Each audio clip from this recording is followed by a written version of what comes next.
everybody, welcome to River's Adventures, and today we're going to be reading the Mine-O-Saur. This is one of River's favorite books. Alright, let's get started. The Mine-O-Saur. To Mommy and Daddy, who tried to teach me how to share. Alright. One morning before Mrs. Raptor rang the bell, the dinosaurs were playing in the schoolyard. All of a sudden they heard a roar. Mine, mine, mine! Oh no, muttered Stegosaurus. Here comes the Mine-O-Saur. He snatched the jump rope and the ball.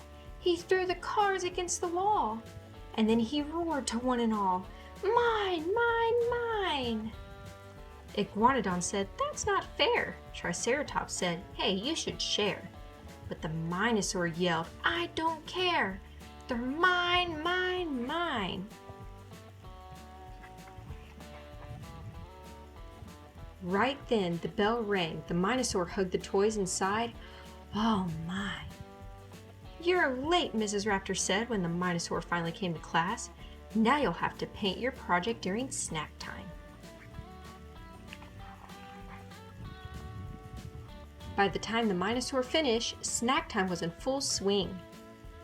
The Mine-O-Saur rushed on ahead. He snatched the scones and the strudel bread. He bit the butter tarts and said, They're mine, mine, mine! That's our food, yelled Apatosaur. No, it's not, cried the Mine-O-Saur.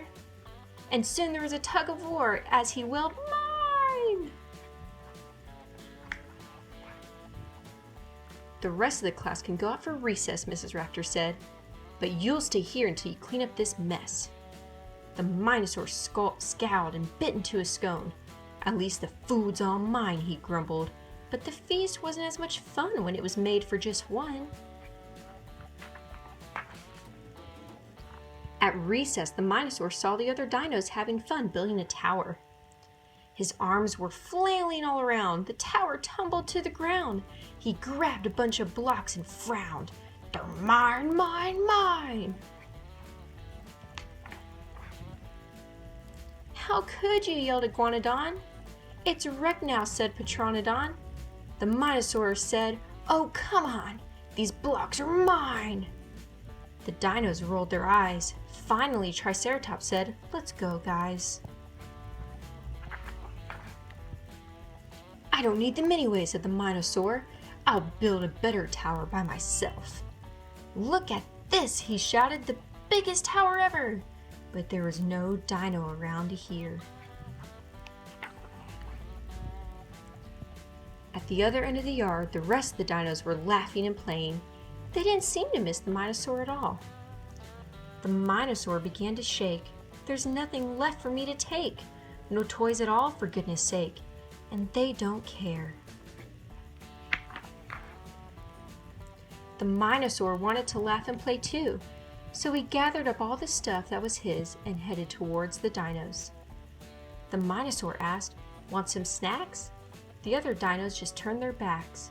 I've brought the blocks for us to stack. Come on, let's share. The Mine-O-Saur tried saying, Please, I've brought some toys, I'll give you these. The dinos stared down at their knees. They just didn't care. Okay then, said the Mine-O-Saur. He put all the stuff down. You guys should play. The dinos looked at each other. Isn't this your stuff? Asked Stegosaurus. The Mine-O-Saur shook his head. I shouldn't have taken it. The Mine-O-Saur was still walking when he heard the dinos shout, Wait!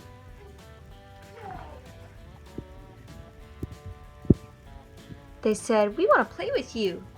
The Mine-O-Saur said, You really do? The dinos nodded, Yes, it's true. If you'll share, it's fine. The Mine-O-Saur yelled, It's a deal. I have the thing I want, he squealed. You don't know how this makes me feel, my friends. You're mine. Mine, mine, mine. Thank you guys for joining us for story time today at River's Adventures. Once again, this book is called The Mine-O-Saur, and you can get it wherever books are sold.